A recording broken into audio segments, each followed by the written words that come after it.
ကလန်အသင်းတွေရဲ့ယာကိုနဲ့ပီကိုတွေတွေ့ရလေးရှိတဲ့မနက်ပိုင်းတွေကိုလေ့လာကြမယ်။အပိုင်နဲ့မင်္ဂလာပါခင်ဗျာ။မိတ်ဆွေတို့အတွက် Nice Choice Channel နဲ့ပြန်လည်ကြိုဆိုလိုက်ပါတယ်ခင်ဗျာ။ဒီနေ့မှာတော့ကလန်အသင်းတွေရဲ့ယာကိုနဲ့ပီကိုတွေတွေ့ရလေးရှိတဲ့မနက်ပိုင်းတွေကိုလေ့လာကြမယ်ဆိုတဲ့ခေါင်းစည်းအောက်ကနေအပိုင်နဲ့ကိုတင်ဆက်ပေးသွားမှာပဲဗျာ။အပိုင်နဲ့မှာတော့အီတလီ Series A ကဇယားထိတ်မှနေရာယူထားတဲ့အသင်း9သင်းရဲ့သွင်းကိုနဲ့ပေးကိုမိနစ်တွေကိုရာဂိုင်းနှုန်းအလိုက်ဖော်ပြပေးသွားမှာမယ်ဗျာဒီအသင်း9သင်းကတော့ Inter Milan, AC Milan, Napoli, Como နဲ့ Juventus တို့ပဲဖြစ်ပါတယ်ဗျာပထမဆုံးအနေနဲ့ Inter Milan ရဲ့ယာကိုနဲ့ပေးကိုမိနစ်ပိုင်းတွေကိုလေ့လာကြရအောင်ပါအရင်ဆုံးယာကိုနီရဲ့15မိနစ်တစ်ခက်ရာဂိုင်းနှုန်းတွေကိုကြည့်ရအောင်ပါခင်ဗျာ Inter Milan အနေနဲ့သူတို့ရဲ့လိပြိုင်ပွဲတခြားလုံးရဲ့သွင်းကိုတွေကိုပွဲအစနဲ့15မိနစ်ကြားမှာ15ရာခိုင်နှုန်း16မိနစ်နဲ့30မိနစ်ကြားမှာ14ရာခိုင်နှုန်း30မိနစ်နဲ့45မိနစ်ကြားမှာ15ရာခိုင်နှုန်း46မိနစ်နဲ့60မိနစ်ကြားမှာ12ရာခိုင်နှုန်း61မိနစ်နဲ့85မိနစ်ကြားမှာ18ရာခိုင်နှုန်း86မိနစ်နဲ့90မိနစ်ကြားမှာ26ရာခိုင်နှုန်းစသဖြင့်သွင်းကိုနဲ့ရယူထားနိုင်တာတွေ့ရပြီးအင်တာမီလန်အနေနဲ့ပွဲပြီးကနေ15မိနစ်ကြားမှာတော့သူတို့အသင်းရဲ့သွင်းကိုတွေကိုအများဆုံးရယူထားတာတွေ့ရပါတယ်။နောက်ထပ်အင်တာမီလန်ရဲ့ပေးကိုတွေခွင့်ပြုပေးရတဲ့မိနစ်အပိုင်းအခြားတွေကိုဆက်လက်ကြည့်ရှုရအောင်ပါ။အင်တာမီလန်အနေနဲ့သူတို့ရဲ့လိပြိုင်ပွဲတစ်လျှောက်လုံးရဲ့ပေးကိုတွေကိုပွဲအစနဲ့15မိနစ်ကြားမှာ8ရာခိုင်နှုန်း16မိနစ်နဲ့30မိနစ်ကြားမှာ19ရာခိုင်နှုန်း30မိနစ်နဲ့45မိနစ်ကြားမှာ21ရာခိုင်နှုန်း46မိနစ်နဲ့60မိနစ်ကြားမှာ8ရာခိုင်နှုန်း61မိနစ်နဲ့85မိနစ်ကြားမှာ8ရာခိုင်နှုန်း86မိနစ်နဲ့90မိနစ်ကြားမှာ38ရာခိုင်နှုန်းစသဖြင့်ပေးကိုဒီခွင့်ပြုပေးထားရတာတွေ့ရပြီးအင်တာမီလန်အနေနဲ့ပွဲပြီးကနီး15မိနစ်ကြားမှာတစ်ဖက်အသင်းကိုပေးကိုတွေအများဆုံးခွင့်ပြုပေးထားရတာတွေ့ရပါတယ်ဗျာနောက်ထပ် AC Milan ရဲ့သွင်းကိုနဲ့ပေးကိုတွေရဲ့မိနစ်အပိုင်းခြားကိုလေ့လာကြည့်ရအောင်ပါ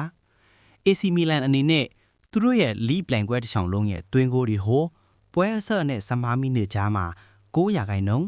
16မိနစ်နဲ့30မိနစ်ကြားမှာ6ရာခိုင်နှုန်း31မိနစ်နဲ့45မိနစ်ကြားမှာ23ရာခိုင်နှုန်း46မိနစ်နဲ့60မိနစ်ကြားမှာ26ရာခိုင်နှုန်း61မိနစ်နဲ့85မိနစ်ကြားမှာ73ရာခိုင်နှုန်း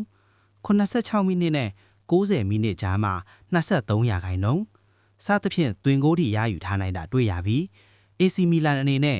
ဒုတိယပိုင်းပွဲပြန်စတဲ့15မိနစ်ကြားမှာတော့သူတို့အသင်းရဲ့သွင်းကိုးတီကိုအများဆုံးရယူထားတာတွေ့ရပါတယ်။နောက်ထပ် AC Milan ရဲ့ပေးကိုးတီခွင့်ပြုပေးရတဲ့မိနစ်နှစ်ပိုင်းခြားတွေကိုဆက်လက်ကြည့်ရှုရအောင်ပါ။ AC Milan အနေနဲ့သူတို့ရဲ့လီပလန်ကွဲတစ်လျှောက်လုံးရဲ့ပေးကိုးတီကိုပွဲအစနဲ့15မိနစ်ကြားမှာ73ရာခိုင်နှုန်း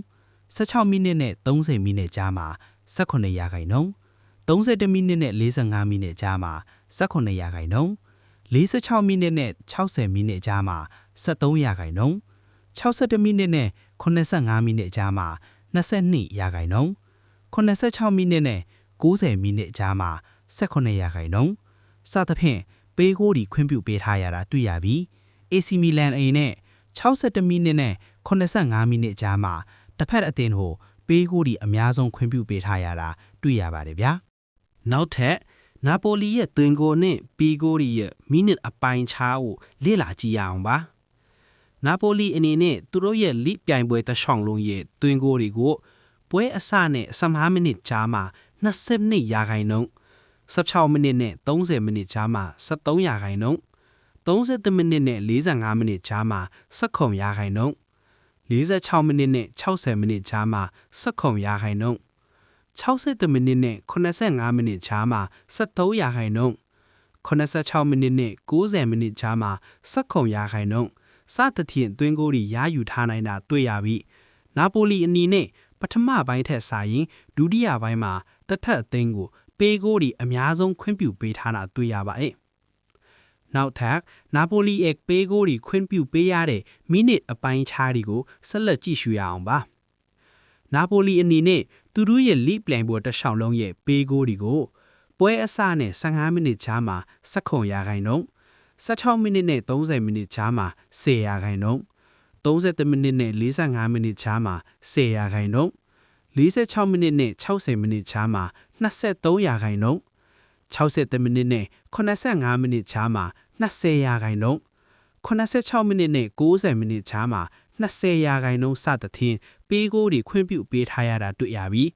နာပိုလီအနေနဲ့ပထမပိုင်းထက်စာရင်ဒုတိယပိုင်းမှာတစ်ဖက်အသင်းကိုပေးကိုတွေအများဆုံးခွင့်ပြုပေးထားရတာတွေ့ရပါတယ်။ နောက်ထပ်ကိုမိုရဲ့သွင်းကိုနဲ့ပေးကိုတွေရဲ့မိနစ်အပိုင်းခြားကိုလေ့လာကြည့်ရအောင်ပါကိုမိုအနေနဲ့သူတို့ရဲ့လိပြိုင်ပွဲတစ်လျှောက်လုံးရဲ့သွင်းကိုတွေကိုပွဲအစနဲ့15မိနစ်ကြားမှာ19ရာခိုင်နှုန်း16မိနစ်နဲ့30မိနစ်ကြားမှာ73ရာခိုင်နှုန်း30မိနစ်နဲ့45မိနစ်ကြားမှာ9ရာခိုင်နှုန်း46မိနစ်နဲ့60မိနစ်ကြားမှာ73ရာခိုင်နှုန်း60မိနစ်နဲ့85မိနစ်ကြားမှာ21ရာခိုင်နှုန်း86မိနစ်နဲ့90မိနစ်ကြားမှာ18ရာခိုင်နှုန်းစသဖြင့်သွင်းကိုတွေရယူထားနိုင်တာတွေ့ရပြီးကိုမိုအနေနဲ့ဒုတိယပိုင်းပြန်စတဲ့15မိနစ်ကြားမှာတော့သူတို့အသင်းရဲ့သွင်းကိုတွေကိုအများဆုံးရယူထားတာတွေ့ရပါတယ်။နောက်ထပ်ကိုမိုရဲ့ပေးကိုတွေခွင့်ပြုပေးရတဲ့မိနစ်အပိုင်းခြားတွေကိုဆက်လက်ကြည့်ရှုရအောင်ပါ။ကိုမိုအနေနဲ့သူတို့ရဲ့လိပြိုင်ပွဲတစ်လျှောက်လုံးရဲ့ပေးကိုတွေကိုပွဲအစနဲ့15မိနစ်ကြားမှာ23ရာခိုင်နှုန်း16မိနစ်နဲ့30မိနစ်ကြားမှာ9ရာခိုင်နှုန်း30မိနစ်နဲ့45မိနစ်ကြားမှာ9ရာခိုင်နှုန်း46မိနစ်နဲ့60မိနစ်ကြားမှာ32ရာခိုင်နှုန်း60မိနစ်နဲ့85မိနစ်ကြားမှာ9ရာခိုင်နှုန်း86မိနစ်နဲ့90မိနစ်ကြားမှာ18ရာခိုင်နှုန်းစသဖြင့်ပေးကိုတွေခွင့်ပြုပေးထားတာတွေ့ရသည်ကိုမိုအနေနဲ့ဒုတိယပိုင်းပြန်စတဲ့15မိနစ်ကြားမှာတစ်ဖက်အသင်းကိုပေးကိုတွေအများဆုံးခွင့်ပြုပေးထားတာတွေ့ရပါဗျာနောက်ထပ်ဂျူဗင်တက်ရဲ့သွင်းကိုနဲ့ပေးကိုတွေရဲ့မိနစ်အပိုင်းခြားကိုလေ့လာကြည့်အောင်ပါဂျူဗင်တက်အနေနဲ့သူတို့ရဲ့လိပြိုင်ပွဲတစ်လျှောက်လုံးရဲ့သွင်းကိုတွေကိုပွဲအစနဲ့15မိနစ်ကြားမှာ73ရာခိုင်နှုန်း16မိနစ်နဲ့30မိနစ်ကြားမှာ10ရာခိုင်နှုန်း32မိနစ်နဲ့45မိနစ်ကြားမှာ21ရာခိုင်နှုန်း46မိနစ်နဲ့60မိနစ်ကြားမှာ18ရာခိုင်နှုန်း62မိနစ်နဲ့85မိနစ်ကြားမှာ23ရာခိုင်နှုန်း86မိနစ်နဲ့90မိနစ်ကြားမှာ24ရာခိုင်နှုန်းစသဖြင့်သွင်းကိုတွေရယူထားနိုင်တာတွေ့ရပြီးဂျူဗင်တက်အနေနဲ့ဒုတိယပိုင်းမိနစ်60ကျော်နောက်ပိုင်းမှာတော့သူတို့အသင်းရဲ့သွင်းကိုတွေကိုအများဆုံးရယူထားတာတွေ့ရပါတယ်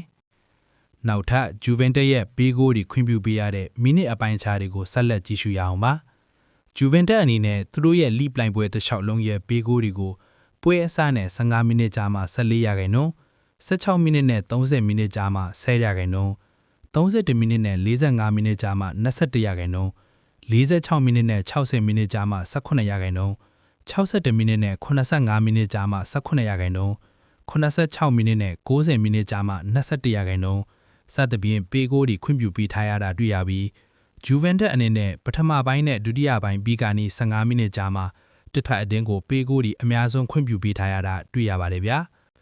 ယခုဗီဒီယိုလေးကိုကြိုက်နှစ်သက်တဲ့ဆိုရင်ကျွန်တော်တို့ရဲ့ channel လေးကို follow subscribe လုပ်ပြီး